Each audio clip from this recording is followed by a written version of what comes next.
Okay, here we are. November the 3rd. Hello everyone. Well, we are between eclipses, and no wonder these are extremely intense days, intense times.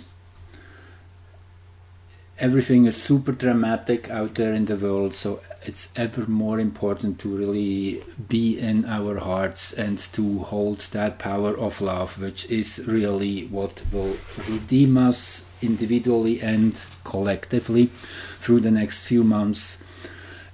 Venus is the energy which is most in our focus, as Venus just turned into evening star, still not visible in the sky. It will be around December the 1st, when Venus has moved ahead of the Sun by about 10 degrees, when she first will appear in the evening sky as a bright light.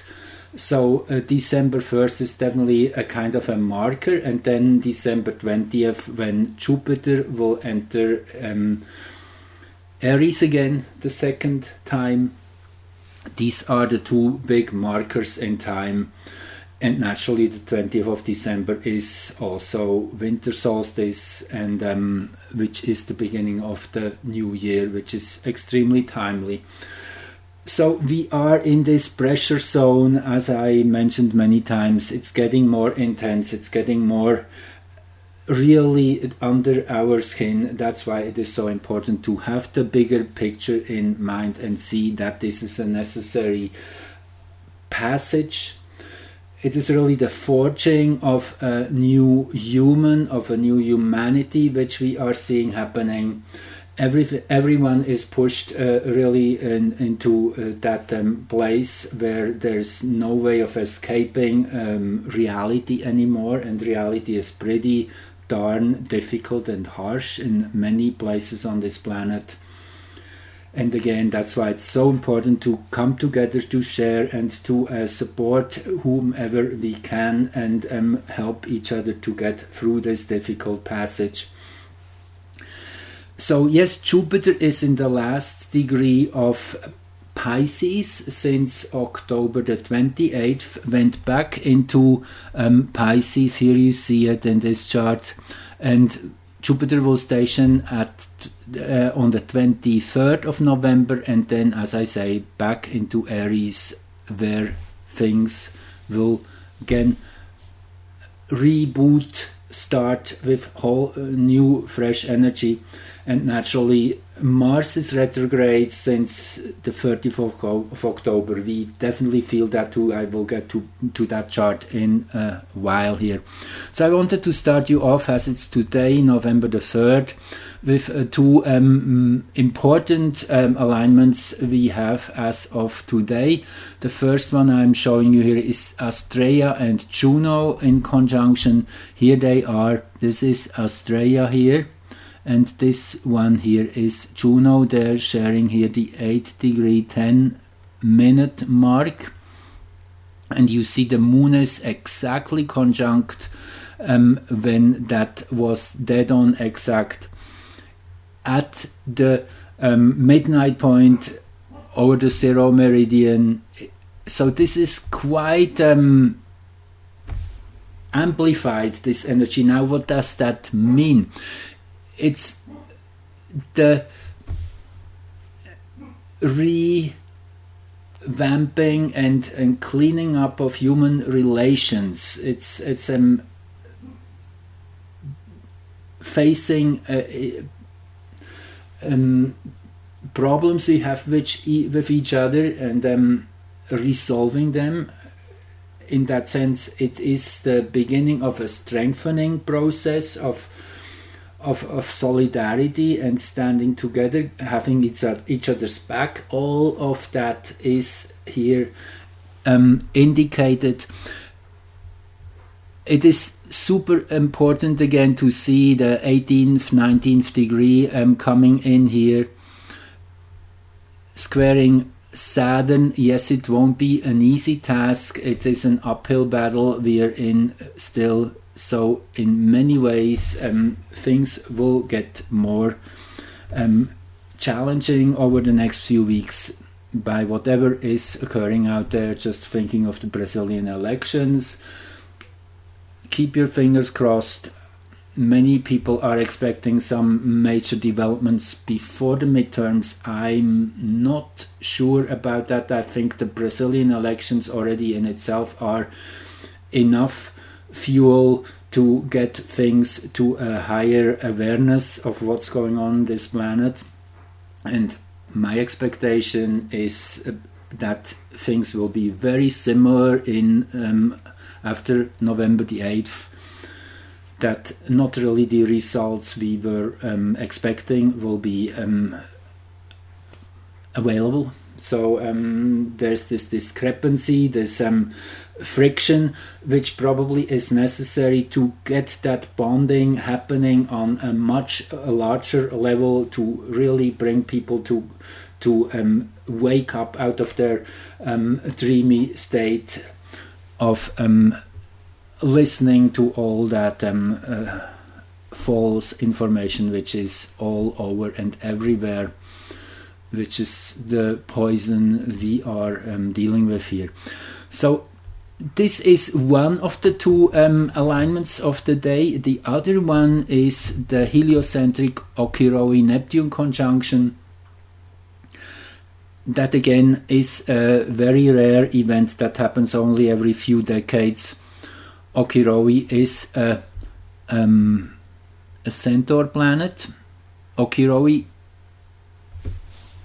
is an amplifier, enlarging an energy, giving it fuel, and in that sense this is kind of the blowing that Neptunian energy even up farther and further and making it really big. And with, I mean, it so happens that when these two are exactly conjunct, Neptune here at 2253, and actually I'm showing you here the heliocentric chart. Let me just switch that back. The geocentric, that is, what is that again? I want to show you really the heliocentric here. It is interesting though that Saturn is here in the geocentric exactly conjunct the ascendant. But let's just switch back here. Okay, 358.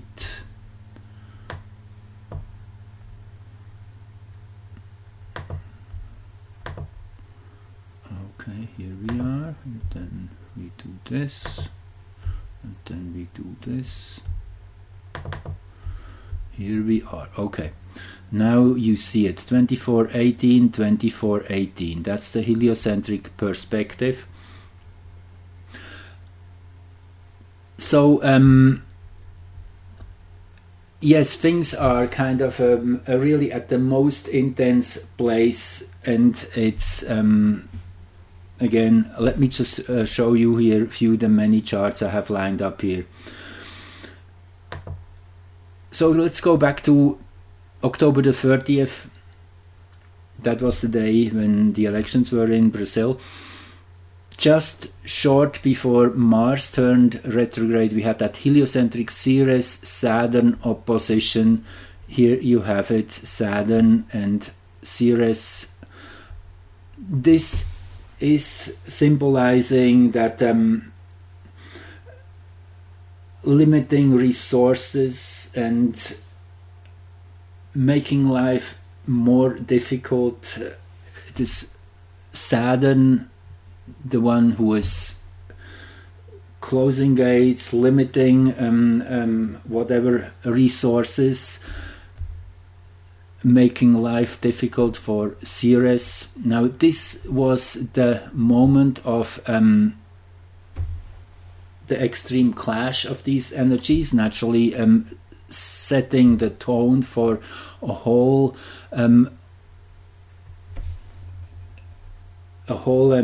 how to say, period of time till the next reset happens, which will be the last quarter square in probably in about 2 years or so, maybe a little less, but this is a longer period of time which is here indicated, and interesting, and this really stands out, is Sedna here at the 7th house cusp. We have had Sedna as a dominant energy for now about 3 years. It's over, and again showing up. It is that kind of also very Saturnian energy, even more so of isolation, of abuse even, and dealing with very difficult issues. And you see heliocentrically Mars is heading toward Sedna, and actually their conjunction is just around the corner heliocentrically. That will be on the 6th of November,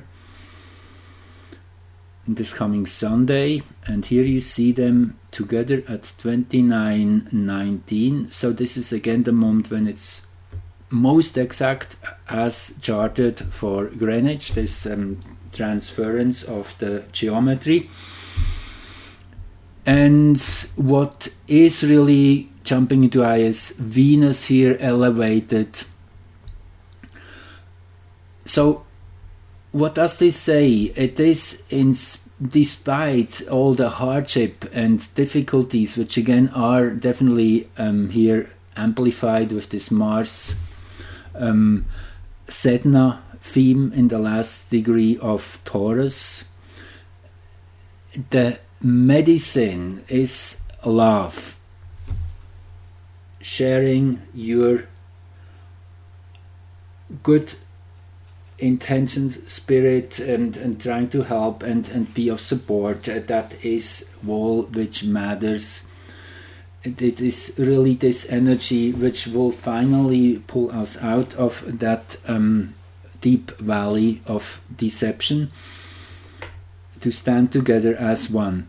And it's over and again showing. You see also the 17th degree, 18th degree of Capricorn. If you watched my video on the G.R.B, the gamma ray burst, that unbelievable, powerful event which was recorded on the 9th of October, which emerged from 18 degrees and 16 minutes Capricorn, which happened to be the degree where Mars and where Venus had been restarting its latest synodic cycle. That was when Venus was exactly between the Sun and Earth on January the 9th in 2022. So all of this indicates that Venus is a superior force to be reckoned with here. Aside of Mars, naturally, the two neighboring planets of us, which are having to do most with the physical creation, recreation, rebuilding, and also expressing our will to better times. So let's go back now to Mars stationary chart. That was October the 30th, and what stands out here is the 1st degree of Aquarius. This is where Jupiter and Saturn met in December 2020. So we have really we're going back to this theme of, on one side, naturally, it is the Great Reset, and on the other hand, it is the Great Awakening, and it is these two storylines which are competing with each other.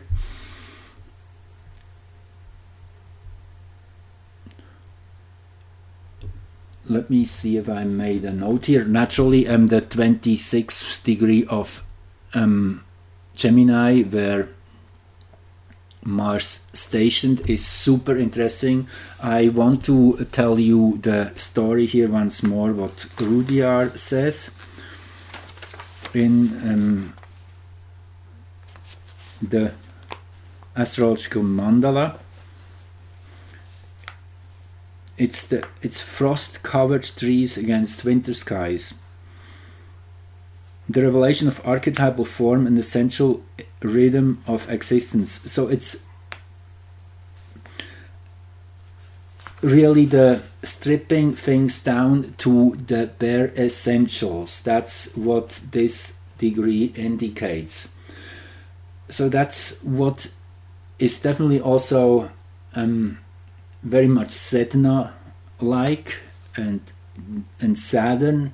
So it is a depletion of all the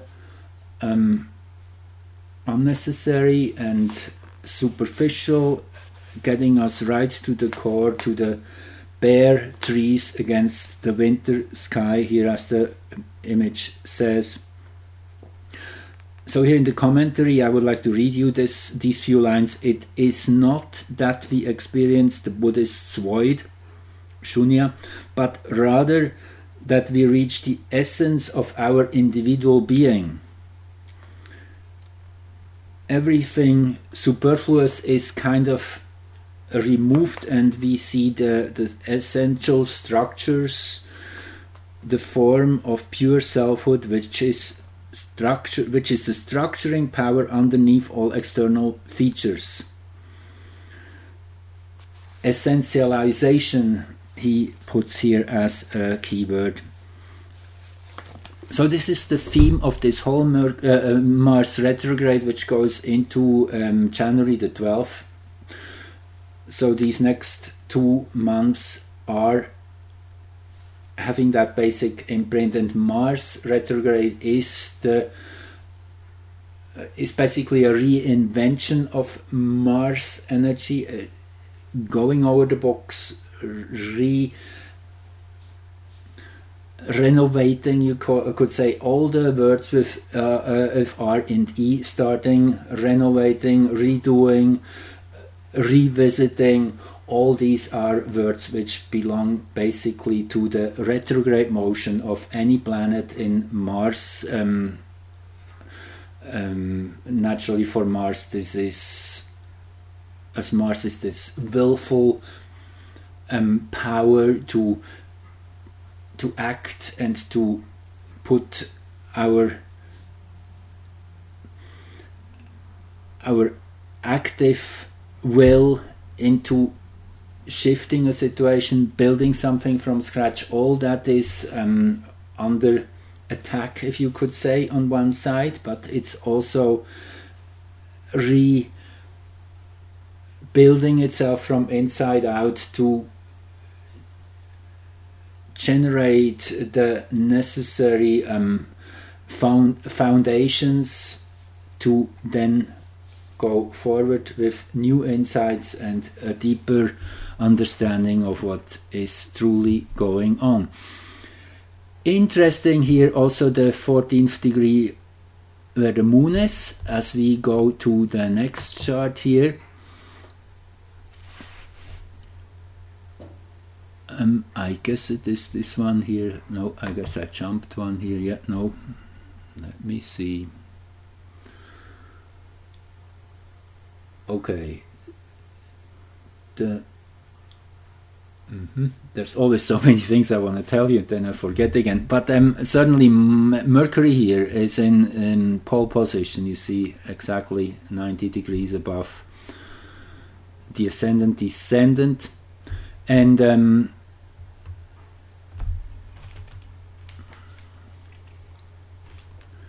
right, so let's just move on here for a while with the charts I have lined up here.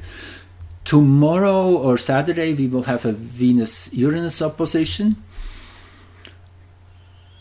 What that means, it's the activation of that Venusian energy and aligning it with the Uranian energy and really creating this creative tension. Venus-Uranus at best is the enthusiasm for something new and also enjoying music and beautiful things in a new way.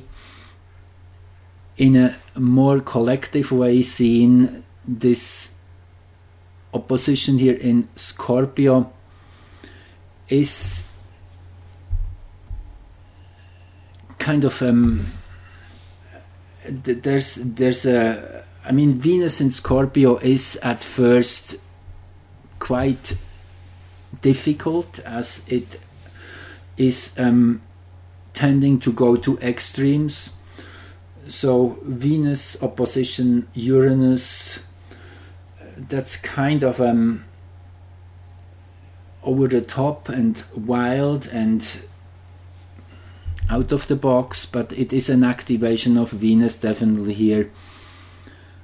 Interesting, the Moon conjunct Chiron again. Over and again we see Chiron coming out, so it is definitely another sign that whatever we're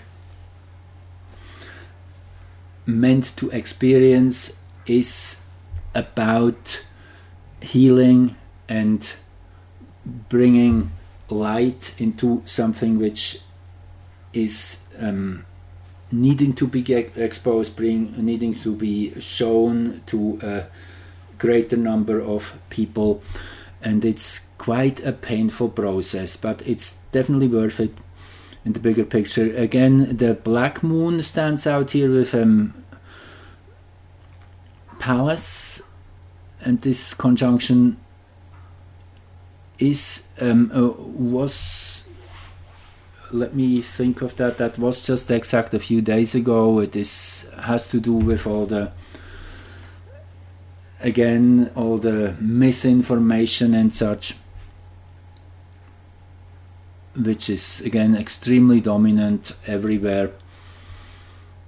The black moon actually will focus Pluto, oppose Pluto in December. That is kind of when I see the key clashes, the really most intense clashes before the breakthroughs, and don't expect the breakthroughs before Mars moves forward again, which is January the 12th is the key date, and then into January, February.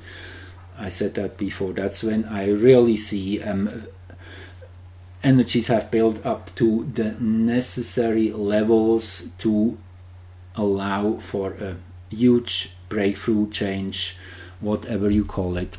In this chart again, also the Mercury here squaring the ascendant as in the chart before. With this focus on Mercury, Mercury actually will have its superior conjunction with the Sun just a day after the November 8th lunar eclipse. So it's all happening in that same environment, in that same couple of days. Mercury is the planet naturally of recognition, of adding things up, of understanding patterns and figuring things out. So this is definitely in the crosshairs here of the collective energy on multiple occasions. This Mercury in Scorpio, very investigative, looking behind every stone, so to say, turning everything over. This goes back to the heliocentric Mars-Sedna conjunction. I just wanted to show you this chart here quickly, as again Mercury here is now almost pulled up to the Sun. That is on the 6th of November. I showed you this chart just a while ago in the heliocentric perspective. This one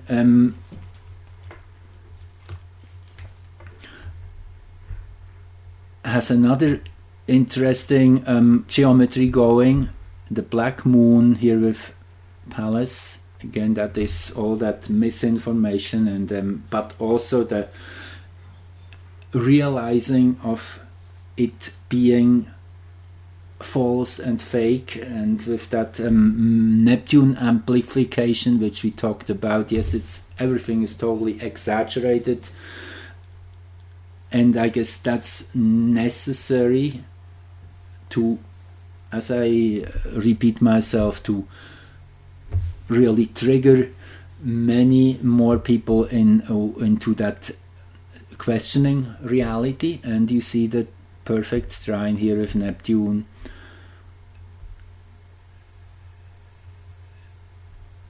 Yes, here it is Neptune with Okiroi here. It is. And okay, let's move on here.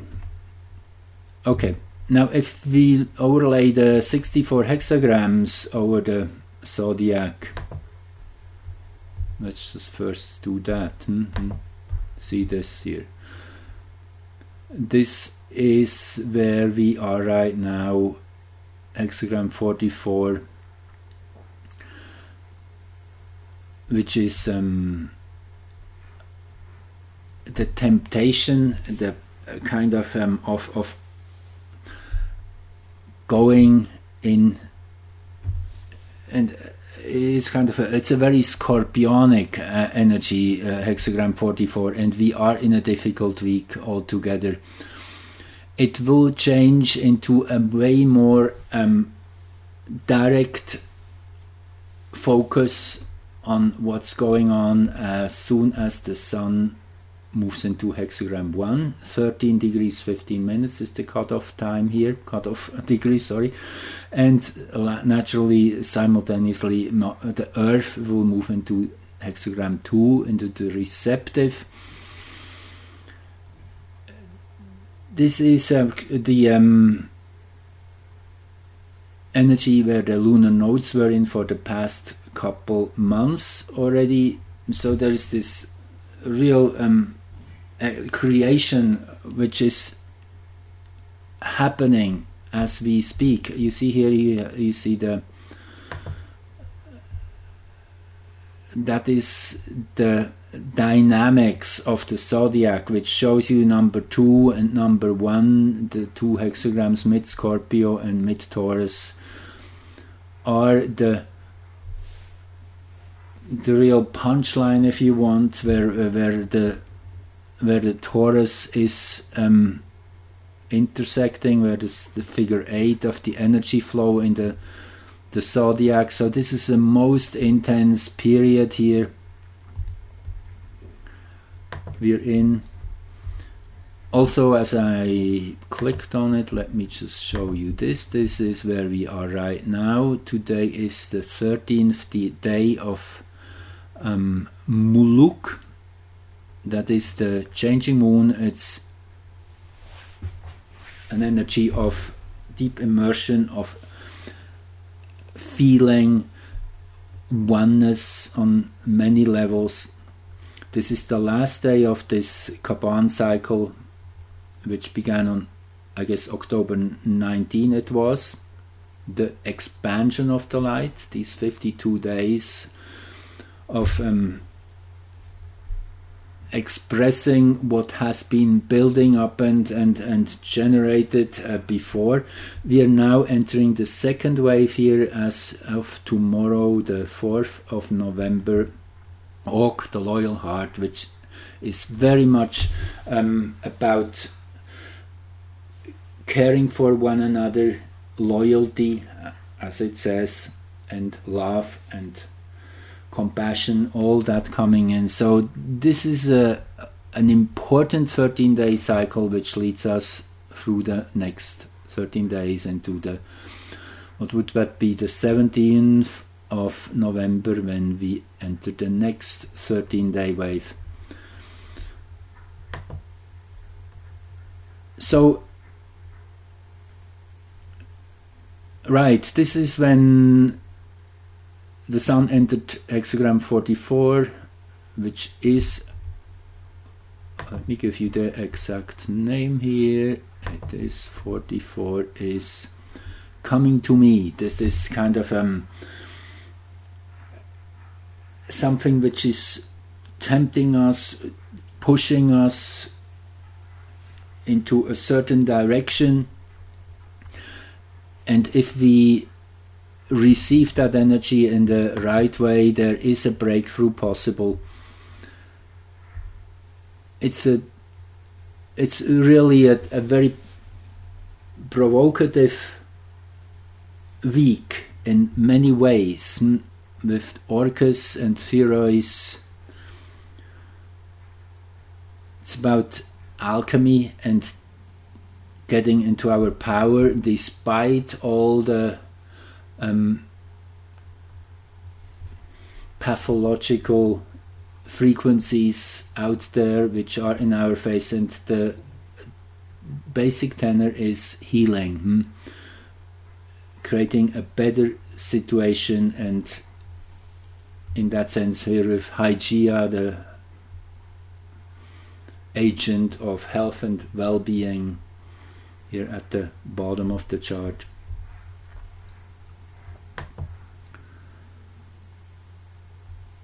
Then Astrea turned direct after moving backwards for a few months. Astrea is here. Actually, they both changed direction within a few days here.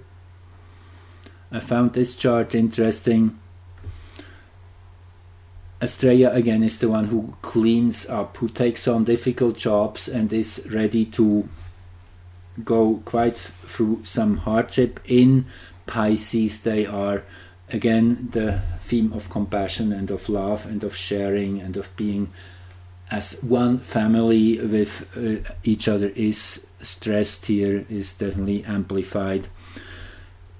By the way, this part of the zodiac is hexagram 37, the family, and it is also this other one here, AW197, which is the stratagem, the art of war here in opposition. So, I mean, I started you off with this chart here, and you see it is all in a line here, even more so.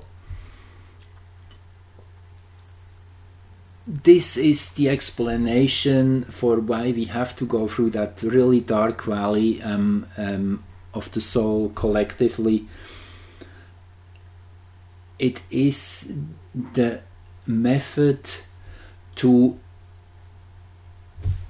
first receive all that energy and feel it to our bones, and it has to get to that place for everyone before there is a sudden breakthrough coming, when everybody already has been activated, and then the bonding happens and magic is possible. I want to share this allegory again, which I had this insight. It is like if you have a pool of water. Let's think every atom in this pool is one human being, each represented by one single molecule of water. Now, if you just think it is possible for a moment to shift each molecule into a gasoline molecule, you cannot see that from the outside. It is that transformation within each single being which is occurring without anyone really noticing it, at least not on the bigger scale. So just think each of these atoms of water molecules changing into gasoline, and then comes the moment when you throw in a match, and then you really are seeing what that transformation was all about. All of a sudden everything is a fire and a blast. So that's kind of where I'm seeing things heading. It's a process, a build-up, and it's painful and it's hard, but it's worth going through it and doing the little steps and doing the right thing, because it's, in a way, it already happened. This is the first quarter moon, the exact midpoint between the two eclipses, and the sun and moon were 90 degrees apart. Again, Mercury here, at the handle, the ascendant. Yes, I guess the realization of what's going on this planet is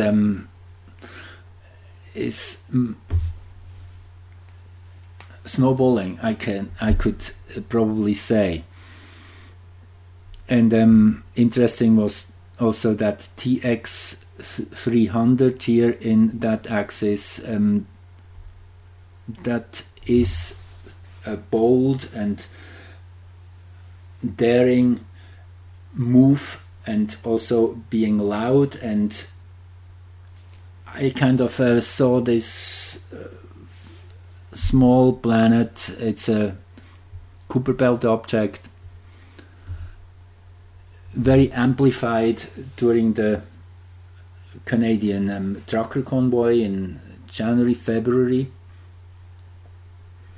Interesting that now, as Brazil is in that same stage, and they say 1,000 times bigger, there's a big revolution going on. I think, from what I can tell, is yes, Brazil might be the nation which first really brings this fire to into a conflagration, which then hopefully will catch on after the, as I see it, the mismanagement of what will happen on November the 8th, which probably will catch over and start in different places. So we will need a revolution, and this revolution will slowly come to a mature place in December, January, and then likely by February, March around, there is a huge change occurring as the people really push out all these fake puppets who have been put in place through rigged elections all over, everywhere. It has been a pattern over the last 6 decades. So this is kind of where we are heading towards. Yes, I mean, again, Saturn here at the bottom, it's a difficult time, no question. On November the 2nd, that was yesterday, the black moon entered the Aries squad of Cancer. So that is here 22:30. For the next 2-3 weeks, it will be the Aries subnode, which will be expressed through the black moon. So expect more of that revolutionary tone to come through. I guess we are already seeing it, and with the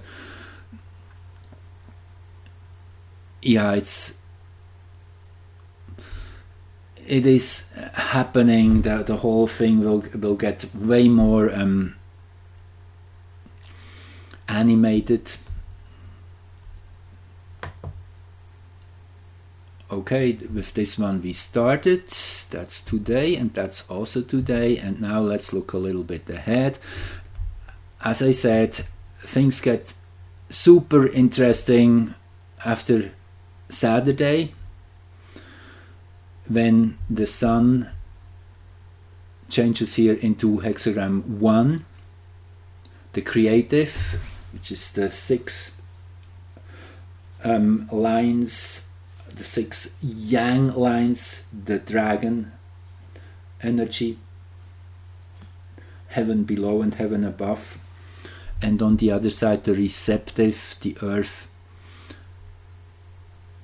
teaming up with the nodes here in a few hours later. You see 13:15, 13:23.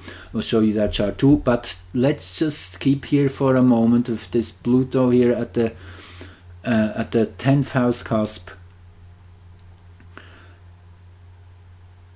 We are definitely writing history over the next weeks or so, and this will be the key week between November the 5th and November the 12th. In these few days when the Sun traverses hexagram 1.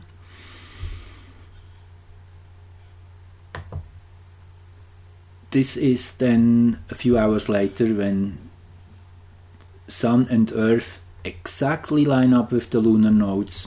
See, 1323 it will be. 1323, here the South Node and Earth. Once again we have a Moon Chiron conjunction. Yes, it's about exposing and healing and all that, and taking on the pain and allowing it to be there for the recognition of what truly matters. Neptune up high, so yeah, naturally the whole many layers of reality will be there still as very iridescent and blinding screens that won't change so fast. This is again part of the bigger picture. It is a necessary evil, if you want. Everyone has to find their own discernment deep within. There has been pushed. Everyone has to be pushed to that place where all of a sudden the warning lights go off. So the last chart here, which I have, is the heliocentric Mars-Venus opposition, which is a few days after the eclipse on the 12th. That is then on the...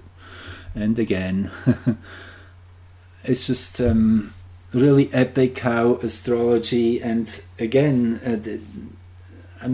astrology has the ability, because the movements of all the planets are so steady, you can project several hundred years ahead. So if we would have had the computing powers, let's say 100 years ago, even we would have been able to see all these energies to come to a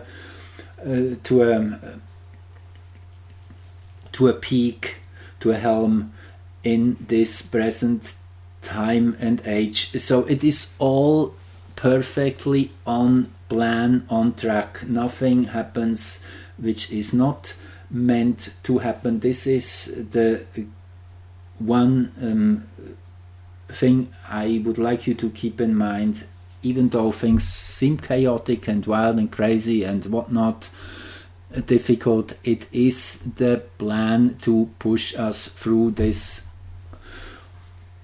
bottleneck, through this birth passage.